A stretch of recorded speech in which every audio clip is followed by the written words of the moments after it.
ভিডিওটা মূলত হচ্ছে প্রবাসী ভাইদের জন্য। দেখুন আমি একটা কথা বলি, হয়তো অনেকের খারাপ মনে করতে পারেন, কিন্তু বিষয়টা আমাদের কাঞ্চননগরে বিশেষ করে আমি যেটা লক্ষ্য করলাম এই কয়েক বছর যাবত, আসলে প্রবাসী ভাইরা নিজের যত্নটা এটা কী জিনিস আসলে তারা হয়তো ভুলে গেছে।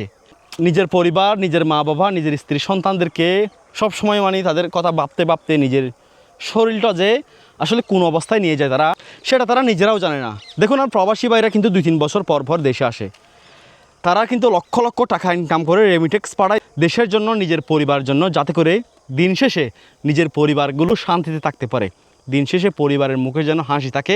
প্রবাসী ভাইরা সব সময় সেই চেষ্টাই করে। আমি বলি প্রবাসী ভাইরা আপনাদের জন্য এই ভিডিওটা করা। দেশে যখন 4-5 বছর বাদে আসেন, শরীরের দিকে একটু খেয়াল করিয়েন, শরীরের কোন কন্ডিশন আছে এখন সেটা একটু চেক করে দেখিয়েন একটু ডাক্তার দিয়ে। দেখুন একটা ডাক্তার দেখালে যদি বা আপনার শরীরটা চেক আপ করতে যদি 5-10 হাজার টাকা মতো লাগতে পারে, কিন্তু এই 5-10 হাজার টাকা এটা আপনার নিজের জন্য খরচ করবেন প্রতি বছর না, 4-5 বছর পর যখন দেশে আসবেন ঠিক তখন নিজের শরীরটা একটু চেক আপ করে দিবেন যে নিজের শরীরটা কোন অবস্থায় আছে, কোনো রোগ ব্যাধি আছে কিনা। আসলে দেখুন আরেকটা বিষয় হচ্ছে, আমি 4-5 বছর ধরে যেটা লক্ষ্য করছি আমাদের বিশেষ করে কাঞ্চননগরে, শুধু কাঞ্চননগরে না আসলে সারা দেশের মধ্যে এটা বিরাজমান, প্রবাসী বাইরে যদি বিদেশে যায় তারা কিন্তু হঠাৎ করে আমরা দেখি যে স্ট্রোক করে, হঠাৎ করে কোনো একটা সমস্যা পড়ে গিয়ে শেষ পর্যন্ত ক্যান্সারে ধরা পড়ে এবং শেষ পর্যন্ত তাদের পরিণাম হয় যে মৃত্যু।